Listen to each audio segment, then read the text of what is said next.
जय श्रीराम पिला माने आज आम सप्तम श्रेणीर कार्यफर्द 9 बा नवम अध्याय पाठटी कौन प्रतिसमता और सर्वसमता विषय जानिबा। ताहले चलो स्टार्ट करिबा। देख शिक्षण फलाफल गुड़िक कौन आमे आज आमे जानिबा बाबा बा आउ बाको बा आउ कोबाको आउ सकबा शर्त अनुଯାयी त्रिभुजर सर्वसमता। ताहले नंबर 1 देख सठिक उत्तर पाखरे राइट चिन्ह दियो। ताहले जेउटा ठीक आमे सेठी राइट चिन्ह देबा। क नंबर प्रश्न निम्नोक्त चित्र मध्यरु केउ चित्रर कोनोसी प्रतिसम अक्ष नाही। देख ए चित्र रे प्रतिसम अक्ष कहार हेबो नाही। त्रिभुजर तो प्रतिसम अक्ष करि परिबा, यार भी करि परिबा, यार भी आमे करि परिबा, किंतु एठी देखो ऊपरे आ गुटे चित्र दे देछि। तेणु आंसर कौन हम आंसर हो ए। ख नंबर प्रश्न को जिबा निम्नोक्त चित्र मध्यरु केउ चित्रर प्रतिसम अक्ष संख्या 4। ताहले देखो केउ चित्रर आमर वर्ग चित्रर प्रतिसम अक्ष आमे 4टी करि परिबा। ताहले आंसर हो आमर वर्ग चित्र गला। तापरे आम ग नंबर प्रश्न प्रतिसम अक्षर संख्या दृष्टि केउटी अलगा अटे।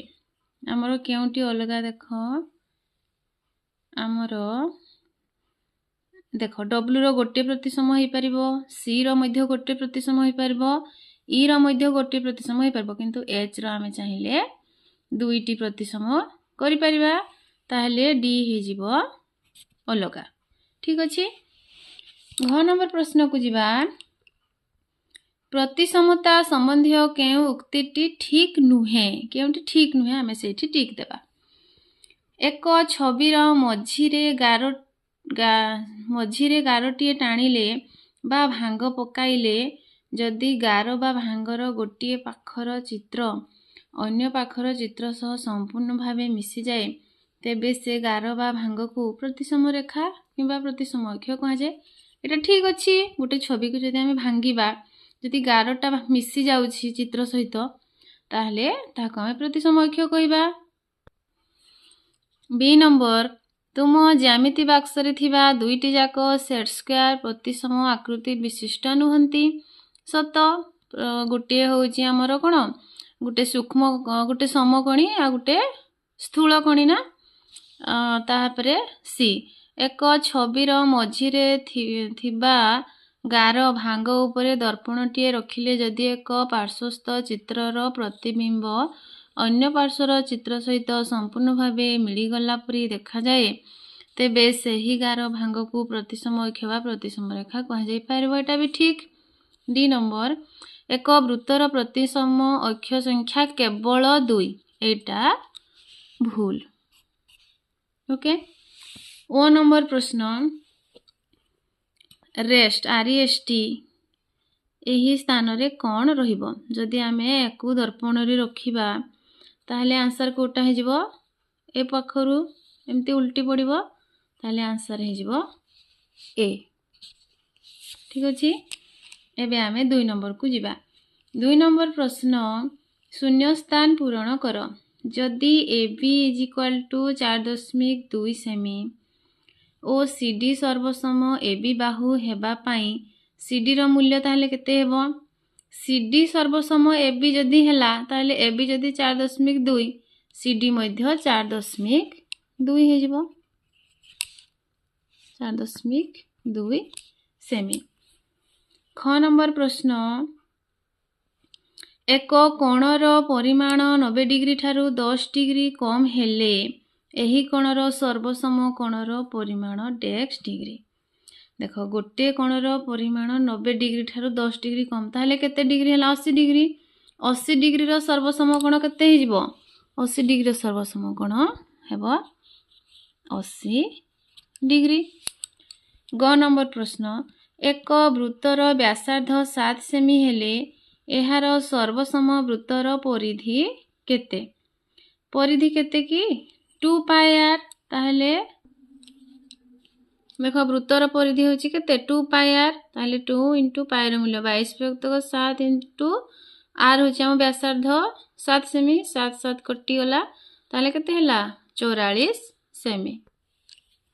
घ नंबर प्रश्न DEF सर्वसम KLM हेले DE सर्वसम KL और DF सर्वसम KM होइथिले ई कोण कहा सहित सर्वसम ताले देखो एठी हम ई कोण कहा सहित सर्वसम होची L कोण सहित सर्वसम देखो हम DE बाहु सहित KL बाहु सर्वसम DF बाहु सहित KM बाहु सर्वसम हेले ई कोण सहित L कोण सर्वसम ताले एटा हेजबो 44 सेमी एटा हेजबो L कोण। नेक्स्ट हमें जिबा त्रिभुज ABC सर्वसम KLM हेले शीर्ष बिंदु L रो अनुरूप कोण हबो देखो L कोण सहित के सर्वसम हबो B कोण सर्वसम हेबो देखिलो ना ABC त्रिभुज KLM त्रिभुज B कोण सहित सर्वसम के L कोण ताहेले L रो अनुरूप कोण के हिजबो B शीर्ष बिंदु हेबो। 3 नंबर देखो ठीक बा भूल लेख ठीक थिले ठीक भूल थिले भूल। समस्त वृत्त सर्वसम अटंती समस्त वृत्त कोण सर्वसम हेबे कि हेबे नाही ताले एटा हेजिबो हमर भूल।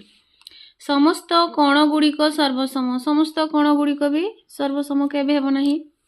ग नंबर दुईटी वर्गक्षेत्रर क्षेत्रफल समान हेले वर्गक्षेत्रद्वय सर्वसम एटा ठीक। घ नंबर दुईटी आयत क्षेत्रर क्षेत्रफल समान हेले आयत क्षेत्रद्वय सर्वसम ना दुईटी आयत क्षेत्रर क्षेत्रफल समान हेले सेमाने दुहे सर्वसम हेबे नाही। कारण मन कर 8 आउ 3 8 3 24 आ गोटे आयत क्षेत्रर 6 आउ 4 थिबो 6 4 24 दुहे सर्वसम हेले कि हेबे नाही। ओ नंबर समान आकृति थिबा दुईटी चित्र सर्वसम समान आकृति थिबा दुईटी चित्र सर्वसम हेबे बोली किछि ठीक ठिकणा नाही। ठीक अछि ताहले आमे 4 नंबर प्रश्न को आसीबा। 4 नंबर प्रश्न त्रिभुज ABC और त्रिभुज DEF मध्यवर्ती निम्न परिस्थिति मानकरे केउ शर्त अनुसारे सर्वसम हेबे ताहाकु नै स्तंभ मेलन कर। ताले देखो नंबर 1 A कोण सर्वसम D कोण B कोण सर्वसम F कोण AB बाहु सर्वसम DF ताले एठी गोटे बाहु देछि आउ दुईटी कोण देछि ताले को बा को कि हेबो 1 नंबर पळेबो कोठी ग पाकु। तापरे आसिला 2 number AB सर्वसम D BC सर्वसम DF AC सर्वसम EF सबु बाहु बाहु बाहु देला बाहु बाहु बाहु कहले कोण बा बा बा सर्वसमता ताले कोठु जिवो 2 नंबर रु जिवो घ को। तापरे 3 नंबर A कोण सर्वसम F कोण इज इक्वल टू 90 डिग्री माने तो समकोण तापरे देछि बाहु तापरे देछि बाहु ताले कोण हबो एटा कोठी की जिवो 3 नंबर क पाखकु जिवो समकोण आउ बाहु। तापरे 4 नंबर A कोण सर्वसम D कोण AC सर्वसम DF AB सर्वसम DF ताले बा को बा हम बाको बाको उठी अछि ख रे अछि ना 4 नंबर कोठी जिवो 4 नंबर ख पाखकु जिवो। तापरे हमें नेक्स्ट नंबर करिबा।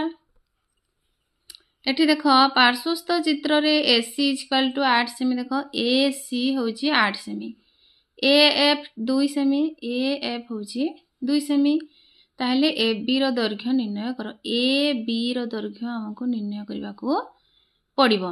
देखो पिला माने ए टोटल AC होची 8 AF होची 2 जदि AF 2 BC मध्य 2 ताहले FB केते जानि छंती हमें केते केते हेबो ये 2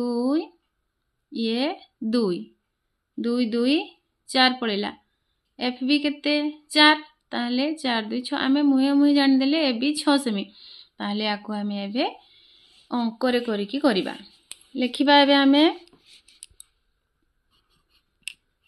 AC इज इक्वल टू केते देछि 8 सेमी आउ आम AF देछि 2 सेमी ताहले के समान हो गले AF is equal to BC is equal to 2 cm आम AF आउ BC 2 सेमी ताहले आम FB आमे केमती पाइबा AC रु आमे AF प्लस BC जोग करिले आमे पाइबा ताहले आम AC रो मूल्य केते देछि AC रो मूल्य 8 सेमी आउ AF होछि आम 2 BC मध्ये होछि आम 2 ताहले 8 2 रे 2 मिसिले केते 4 8 रु 4 गले ताहले आम FB बा BF रो मूल्य होछि 4 सेमी